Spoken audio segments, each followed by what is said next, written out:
अस्सलाम वालेकुम व्यूअर्स, आप देख रहे हैं फ्री आइडियाज़ स्टिचिंग कोर्स की 9th क्लास में। आज मैं आपको बताऊंगी कि जो एक शर्ट हमने कटिंग की थी बेसिक साइज़ पर, बेसिक तरीके के साथ जो कटिंग एक सिंपल शर्ट की थी, उसको तैयार करने का तरीका क्या है। शर्ट पे सबसे पहले स्टिचिंग मेथड में क्या चीज़ बनाई जाती है और सबसे पहले किस तरह से तैयार किया जाता है शर्ट को, स्टार्ट कहाँ से लिया जाता है और एंड कहाँ किया जाता है, ये सारी चीज़ मैं आपको आज की इस वीडियो में बताऊंगी। वीडियो को पूरा ज़रूर देखिए, जो न्यू है मेरे चैनल को सब्सक्राइब करें। तो सबसे पहले यहाँ पे हमारे पास जो शर्ट की कटिंग है वो सारी प्रॉपर मैंने आपको जैसे पिछली वीडियो में बताई थी। जिन्होंने नहीं देखी वो पहले शर्ट की वीडियो देखें और फिर स्टिचिंग उसकी चेक करें। तो अभी हमारे पास जो इसकी फ्रंट साइड है वो ये वाली साइड है। तो फ्रंट पे सबसे पहले जो स्टिचिंग मेथड में काम किया जाता है वो किया जाता है नेक लाइन का। अब नेक लाइन को आपने शर्ट पर कैसे लगाना होता है, पहले आप फिटिंग की सिलाइयाँ ना लगाएं, पहले आप दामन नहीं फोल्ड करें जब तक कि आप एक एक्सपर्ट नहीं बन जाते। लेकिन एक्सपर्ट बनने के बाद भी जब आप शुरू से ही ये आदतें अपनाएंगे तो आप आगे चल के आपको यही होगा कि नंबर 1 पर जो चीज़ आती है हमने वही करनी है, फिर आगे हमने अपना जो स्टिचिंग का काम है वो स्टार्ट करना है। तो नेक लाइन को कैसे बनाना है, सबसे पहले हमारे पास ये नेक लाइन बेसिक साइज़ पर कटिंग हो चुका हुआ है। इसकी भी वीडियो मैंने बना ली है, आप लोग ज़रूर देखिएगा ताकि आप लोगों को पता चल सके कि बेसिक साइज़ क्या है और बेसिक्स नेक लाइन्स कौन सी हैं। गले को तैयार करने के लिए डायरेक्ट हम शर्ट पे अप्लाई नहीं कर सकते हैं। बुकरम को पहले हमें एक डिफरेंट फैब्रिक पर पेस्ट करना पड़ता है। डिफरेंट फैब्रिक पर पेस्ट करना ज़रूरी इसलिए है ताकि शर्ट पर हमारी फिनिशिंग ज़रा ज़्यादा अच्छे से आए। अब आपको बुकरम का आइडिया होगा कि बुकरम में एक जो चीज़ होती है वो शाइन वाली होती है। यहाँ पे एक चीज़ ये शाइन आपको नज़र आ रही है। एक जो चीज़ एक साइड शाइन वाली होती है और एक साइड जो होती है मैट होती है। जो शाइन वाली साइड होती है ये आप देख सकते हैं, ये शाइन वाली ये गम है बेसिकली। इसको हमने कपड़े के साथ चिपकाना होता है। जो चमकने वाला हिस्सा होगा उसको आपने कपड़े पर रखना है और ख़्याल रहे कि आपके साइज़ डिस्टर्ब नहीं होने चाहिए। जब आप इस्त्री के पास जाते हैं और आपने नेक लाइन रखा है, इसको कपड़े के ऊपर बुकरम को रख रहे हैं, तो आप एक बार एहतियातन चेक कर लें कि क्या आपकी नेक लाइन का जो साइज़ है वो 7 इंच पर ही आ रहा है या बड़ा हो गया या छोटा हो गया। ये सारी चीज़ें आपने देखनी है।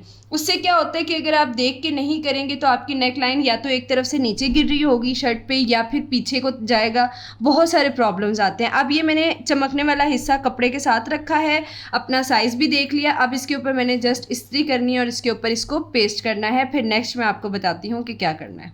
इसको पेस्ट कर लिया है। अब आपने इसके साइड से जो कपड़ा है वो तकरीबन आधा आधा इंच छोड़कर कटिंग कर देना है।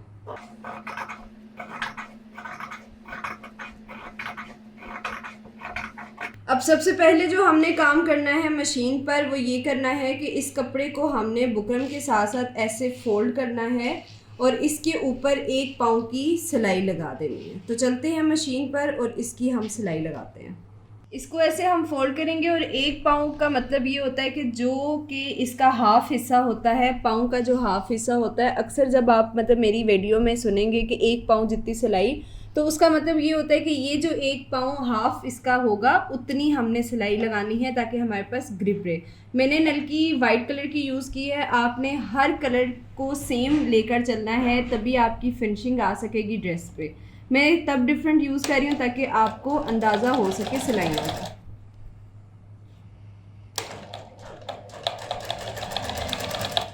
इसको ऐसे साथ साथ फोल्ड करते जाएं।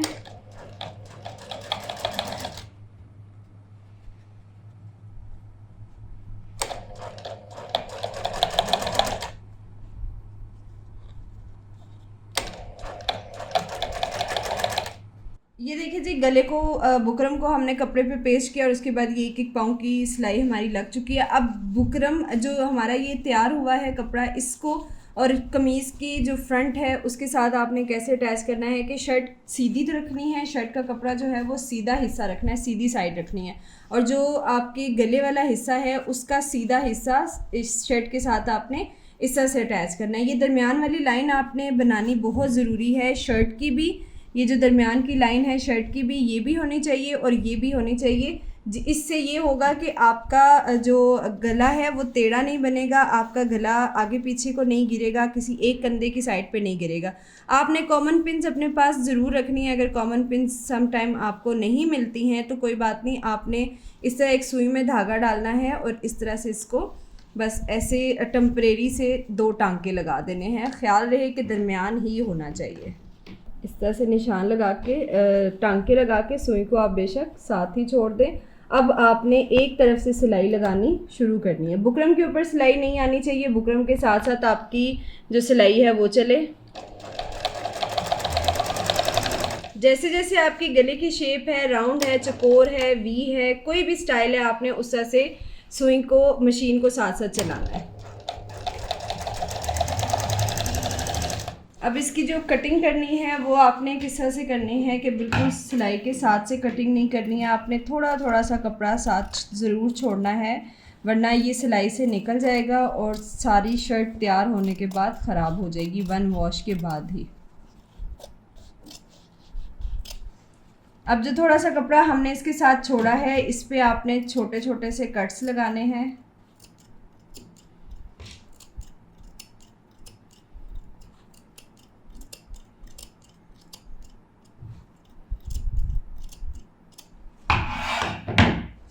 कट लगाने के बाद आपने इसको उल्टी तरफ करना है और उल्टी तरफ करने के बाद आप इसको पहले थोड़ा सा अपने हाथों की मदद से सेट कर लें, फिर इस पे अच्छी तरह से प्रेस कर लें।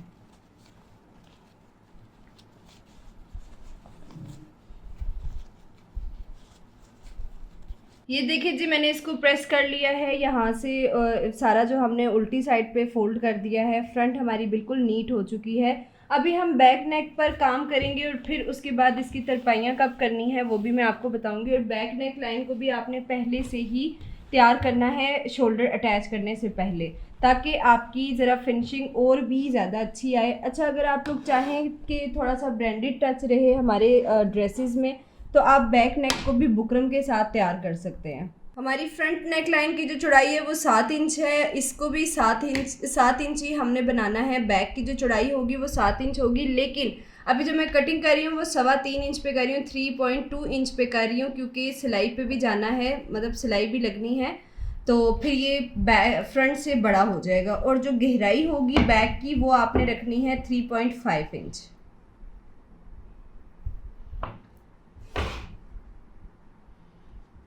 अब आपने शेप, हर चीज़ की शेप का आपने बहुत ख्याल रखना है। जब तक आप शेप का ख्याल नहीं रखेंगे तब तक आपकी चीज़ फाइन नहीं बनेगी।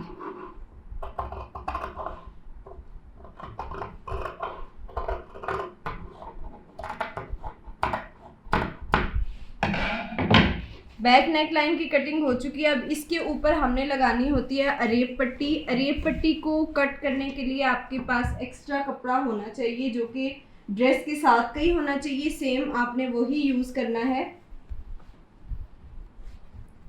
जैसे कि ये कपड़ा है, अब इसमें हमने अरेब पट्टी को किस तरह देखना होता है कि जैसे आपने दोनों तरफ से कपड़े के तिरछे हिस्से देखने हैं जिसमें लचक होनी चाहिए। लचक इतनी हो कि आपका जो कपड़ा है वो बहुत ज़्यादा ऐसे खुल रहा हो, और इसमें लचक इतनी होनी चाहिए कि ये सर्कल में लगाने में भी आसानी हो सके। इसको आपने यूँ डबल करना है। अरेब पट्टी कट कर लेते हैं। सिंगल अरेब पट्टी भी कट होती है, डबल भी होती है। अभी मैं डबल ही करके आपको बता रही हूँ ताकि आपकी जो नीटनेस है ड्रेस के साथ साथ चीज़ों का भी ख्याल रहे कि चीज़ें आपकी पट्टी लग रही है, आप बुकरम पर लगा रहे हैं, आपने नीट लगाना है। अभी मैं ये 1-1 इंच की पट्टी काट रही हूँ। पट्टी कट हो चुकी है। अभी आपने इस पे भी वही मेथड यूज़ करना है कि कपड़े की सीधी साइड पे रखकर आपने पट्टी को लगाना शुरू करना है, ताकि हम इसको जब फोल्ड करें तो ये उल्टी साइड पे फोल्ड हो। और थोड़ा सा पट्टी को आपने ना ऐसे ऊपर की तरफ रखना है। और एक और चीज़ का ख्याल रखना है आपने कि जो अरेब पट्टी आपने लगानी है, अरेब पट्टी आपकी मशीन की मतलब मशीन की तरफ हो और शर्ट आपकी ऊपर की तरफ हो। 1 पाँव के गैप से हम ये लगाएंगे।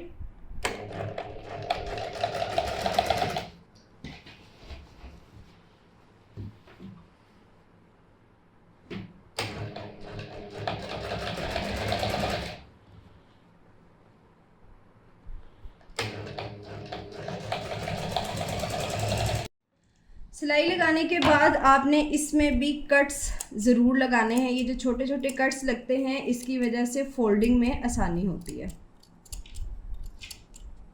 कट्स लगाने के बाद आप इसको भी अच्छी तरह से उल्टा करें और उसके बाद आप इसको पानी लगा के इस्त्री कर लें ताकि ये पट्टी बैठ जाए।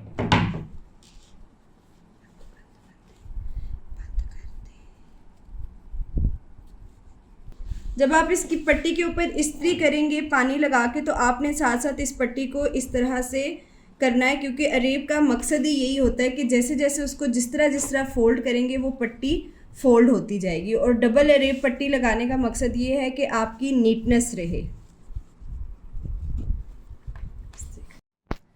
ये देखिए जी कितनी सफाई से ये लग चुकी है। यहाँ से हमें फ़ोल्ड करने का भी मसला नहीं है और तरपाई करते वक्त बहुत आसानी होगी। अब आप यहाँ से इसको बराबर कर लें। बराबर करने के बाद जब शोल्डर अटैच करेंगे, अभी आपने ना फ्रंट की तरपाई करनी है और ना ही बैक की तरपाई करनी है। शोल्डर अटैच करने के बाद हम लोगों ने तरपाइयाँ करनी हैं।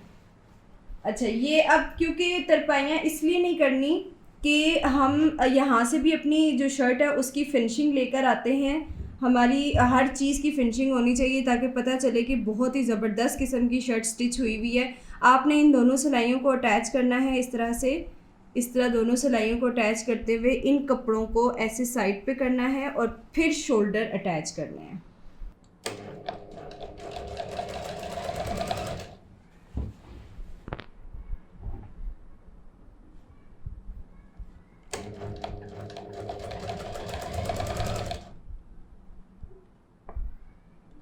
सिलाइयाँ अटैच आपने ज़रूर करनी है।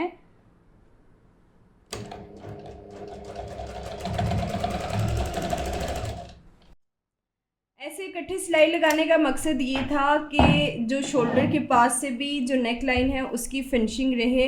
अब आपने इसको ऐसे ओपन करना है और ओपन करने के बाद आपने इस तरह फ़ोल्ड करना है। ये आप देखिए सिलाइयाँ भी बराबर हैं और जब आप इसको फ़ोल्ड करके जब आप ऐसे इसको फ़ोल्ड करके तरपाई करेंगे तो आपके शोल्डर के धागे, आपके शोल्डर का जो कपड़ा है वो भी बाहर नहीं आएगा। इस तरह से आपने इसकी जो तरपाई है फिर वो करनी है। Front back neck line ready हो चुकी है। सबसे पहला मेथड स्टिचिंग में नेक लाइन तैयार करने का होता है, वो आपने किस तरह से तैयार करना है नीटनेस के साथ, वो मैंने आपको बता दिया। नेक्स्ट जो हमारा पार्ट है उसमें हमने लगानी होती है फिटिंग की सिलाई। तो तरपाई जो है वो मैं आपको बाद में बताऊंगी। इस पर एक डिटेल वीडियो बनाएंगे कि आपने किस किस्म की तरपाइयाँ यूज़ करनी होती हैं और कहाँ कहाँ पे यूज़ करनी होती हैं और तरपाई करने का तरीका क्या है। इसके बाद आपने फिटिंग की सिलाई लगानी है। अब आपने एक बार अगर अपने शर्ट की कटिंग कर ली है उसके बाद आपने किसी भी किस्म की कोई ट्रिमिंग नहीं करनी है, पहली बात ये। दूसरी बात ये कि आपने फिर हर चीज़ को ऐसे बराबर करके स्टिचिंग सिलाई करनी है, चाहे आपका कपड़ा बड़ा छोटा हो रहा है, क्योंकि हमने बैक को तो वैसे ही बड़ा रखा हुआ है। इसीलिए आपने एक बार कटिंग कर ली है, फिर आपने साथ साथ कोई ट्रिम नहीं करना। फिटिंग की सिलाई लगाते हुए आपने जो निशान लगाए हैं आपने उन्हीं निशानों पर अपनी फिटिंग की सिलाई लगानी है। उल्टे हाथ से कटिंग करने का मकसद ही यही होता है कि जब आप मशीन में कपड़ा रख रहे हैं तो बड़ा वाला हिस्सा कपड़े का सारा बाहर की तरफ हो, छोटा हिस्सा कपड़े में हो, ताकि आपको स्टिच करने में आसानी हो सके। अब होता ये है कि निशान लगने के बावजूद या तो आपकी सिलाई निशान से इधर चली जाती है या निशान से उधर चली जाती है। 0.5 भी फ़र्क आ जाए तो बहुत बड़ा फ़र्क आ जाता है। इसलिए आप लोगों ने सिलाई अपने निशान पर ही लगानी है जहां आपने निशान लगा लिया।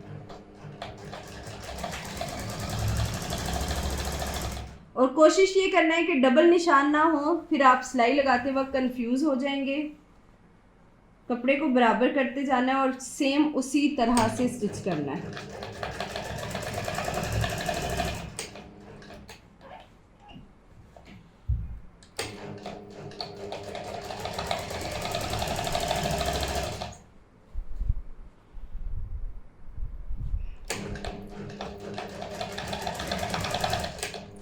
एंड पर आपने पक्का ज़रूर करना है यहाँ पे।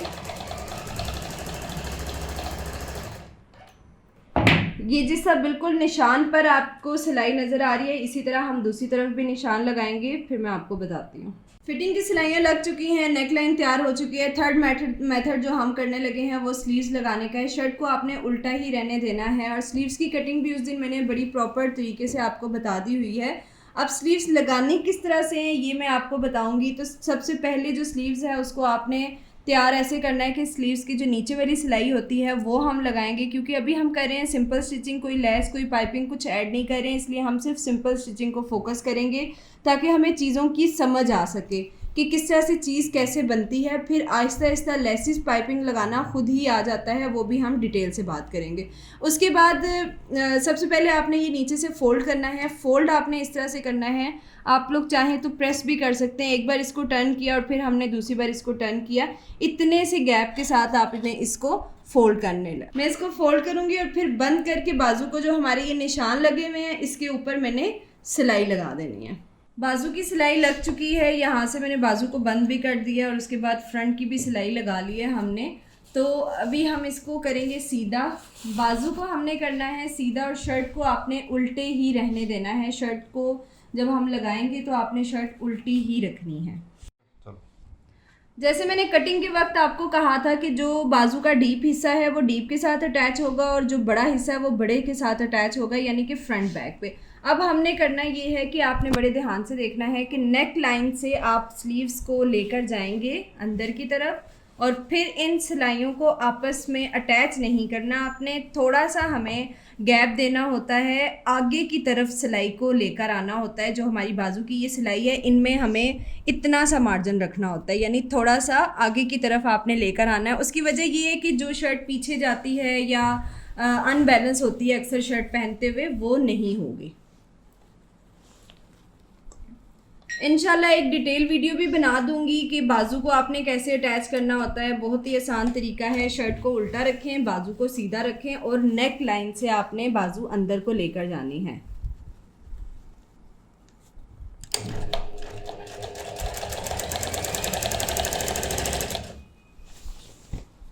गैप भी तकरीबन आधे इंच से थोड़ा सा ज़्यादा होता है जो हम सिलाई लगाते हैं।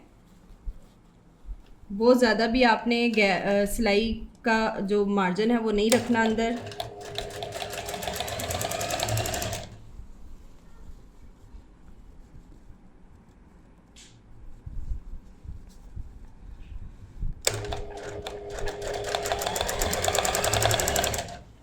बाजू अटैच हो चुकी है, ये देखें जी, यहाँ पे हमने बाजू को अटैच किया और इसमें कोई किसी किस्म की झोल नहीं आई, किसी किस्म की कोई चुनट नहीं आई। उसकी वजह ये थी कि हमने बाजू का साइज़ आधा इंच बड़ा रखा था, इसकी वजह से एडजस्ट हो जाता है काम। और उसके अलावा जो मैंने आपसे कहा था कि बैक को हमें बड़ा रखना होता है, डिफरेंट कपड़ा यूज़ करने का मकसद ये था कि आपको चीज़ की समझ आ सके। ये देखें, आपकी बैक इस तरह से हमेशा बड़ी आनी चाहिए ताकि आपकी शर्ट आपके जिस्म पे बहुत अच्छे से बैठ जाए। ये चीज़ होना शर्ट पे बहुत ज़रूरी है, आपकी बैक को बड़ा होना बहुत ज़रूरी है।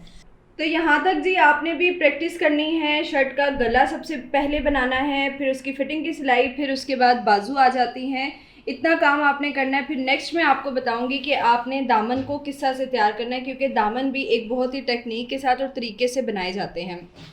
और उसके अलावा यहाँ से ये आपको अगेन बताती चलूँ कि ये फ़र्क आप देख सकते हैं। कम से कम इतना बैक बड़ा होना चाहिए, तभी आपकी शर्ट अच्छे से बैठेगी जिस्म पर। हर किसी को भी किसी ड्रेस से कंप्लेन नहीं होगी। अभी जो मुझे इजाज़त होगी जी, खुदा हाफिज़। इंशाल्लाह नेक्स्ट वीडियो में मिलते हैं नेक्स्ट चीज़ों के साथ।